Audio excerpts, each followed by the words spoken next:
এই ভিডিওতে গুছিয়ে কথা বলার 3টে এমন টিপস দিতে চলেছি যেগুলো যদি তুমি প্রপারলি ফলো করতে পারো তাহলে তোমার কমিউনিকেশন স্কিল খুবই এক্সট্রাঅর্ডিনারি হয়ে উঠবে। যে কেউ তোমাকে গ্রুপের মধ্যে খুব সহজে নোটিস করে উঠবে। বিশেষ করে তুমি যদি ছেলে হয়ে থাকো তাহলে তুমি ব্যাপারটা খুবই ভালো করে জানো মেয়েদের গ্রুপের সামনে তোমার অবস্থাটা ঠিক কী হয়। কিছু কিছু ছেলের ক্ষেত্রে অন্য ব্যাপার হয়, তারা একটু এক্সট্রাঅর্ডিনারি হয়েই থাকে। আমি তাদের কথা বলছি, আমি ম্যাক্সিমাম ছেলেদের কথা বলছি। আর তুমি যদি এখন ছেলে হয়ে থাকো আমি জানি তোমার মুখে অনেকটা হাসি এসে গেছে। ফার্স্ট টিপে চলে আসছি। ফার্স্ট টিপ শোনো, ফার্স্ট টিপটা খুবই ইম্পর্টেন্ট। ফার্স্ট টিপ হচ্ছে লিসেন অ্যান্ড ইন্টারেস্ট। আমরা না কমিউনিকেশন স্কিলের ক্ষেত্রে কি করি জানো, খুব সহজেই কেউ যখন কিছু বলে আমরা তাড়াহুড়ো করে তাকে উত্তর দিতে যাই। কেউ কিছু বললো, ও আচ্ছা এটা, বল বল বল, হ্যাঁ ঠিক আছে, ও এটা, হ্যাঁ হ্যাঁ আমি তো জানি আচ্ছা তুই এটা করেছিস। কেউ কিছু বলছে, সঙ্গে সঙ্গে মানে কোনো সেকেন্ড পজও নিই না। পজ নেওয়াটা খুব বেশি ইম্পর্টেন্ট। তুমি কিছু আমাকে বলছো, তুমি নিজেই মনে করো যে তোমার কোন মানুষগুলোকে বেশি ভালো লাগে, যে তোমার কথা বেশি মন দিয়ে শোনে না যে শুধু বড়বার করতে থাকে। এই যেমন আমি এখন বড়বার করছি, বলে যাচ্ছি ঝপাঝপ।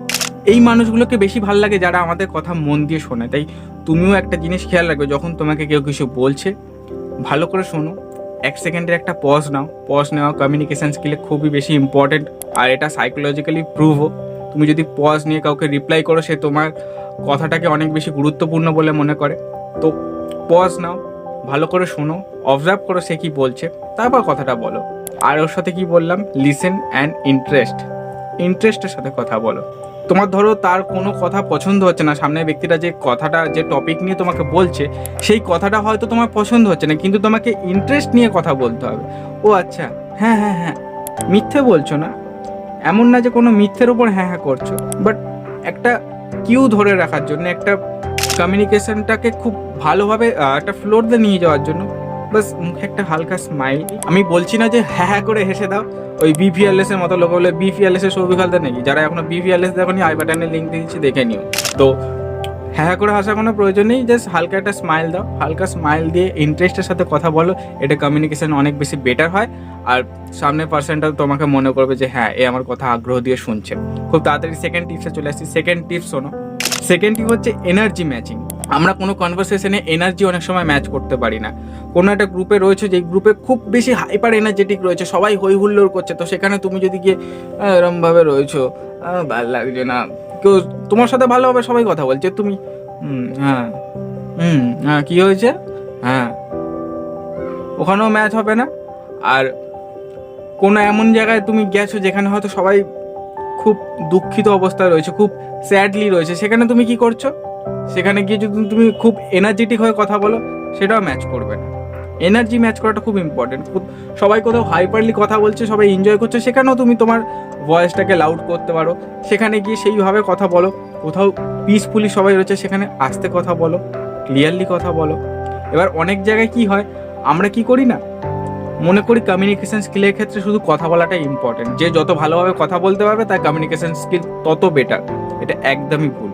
কমিউনিকেশন স্কিলের ক্ষেত্রে কি হয়, অনেক সময় সামনে মানুষটা ধরো খুব বেশি দুঃখিত, ঠিক আছে, সেখানে তোমাকে কিছু বলতেই হবে এরম কোনো কথা না।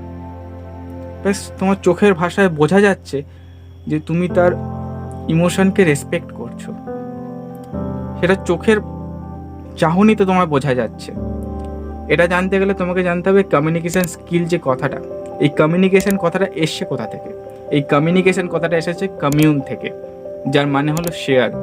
তুমি তোমার ফিলিংসকে শেয়ার যত ভালোভাবে করতে পারবে, তোমার কথাগুলোকে যত ভালোভাবে শেয়ার করতে পারবে, ততই তোমার কমিউনিকেশন স্কিল বেটার হবে। আর যেটা বললাম সেটা হলো সব জায়গায় যে তোমাকে কিছু বলতেই হবে এরম কোনো কথা না। চুপ থেকে সামনের মানুষটা যে ইমোশনটাকে বাইরে আনছে সেটা শোনো, রেসপেক্ট করো, দেখবে সে ভাববে যে হ্যাঁ এ আমার ইমোশনের কদর করছে। তো এনার্জি ম্যাচিং হচ্ছে কমিউনিকেশন স্কিলে খুব বড় একটা দিক, যেটাকে তোমাকে মনে রাখতে হবে।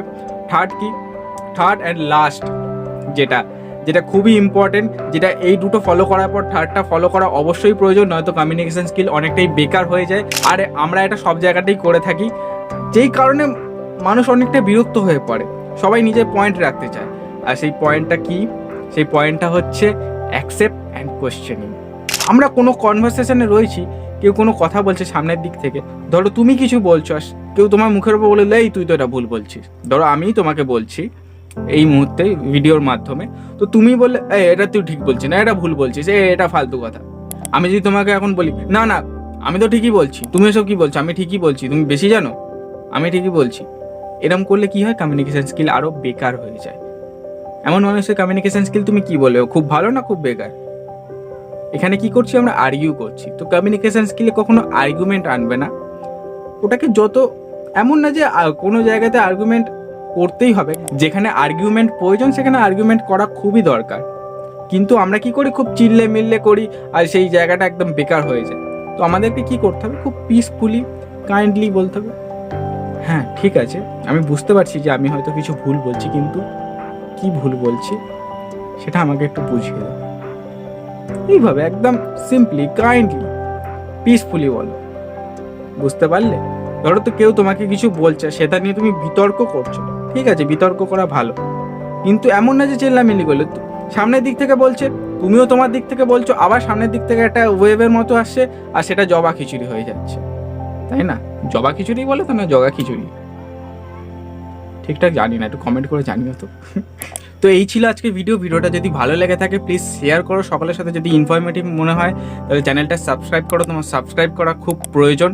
আর হ্যাঁ, তোমার যদি মনে হয় এরকম ধরনের কোনো টপিকের ওপর তোমার ভিডিও চাই তাহলে অবশ্যই কমেন্ট করো, তোমার কমেন্টটা পরবর্তী ভিডিওতে আমি পড়ে শোনাবো, আর তার উপর একটা ডেডিকেটেড ভিডিও অবশ্যই থাকবে। টিল দেন আমি আছি।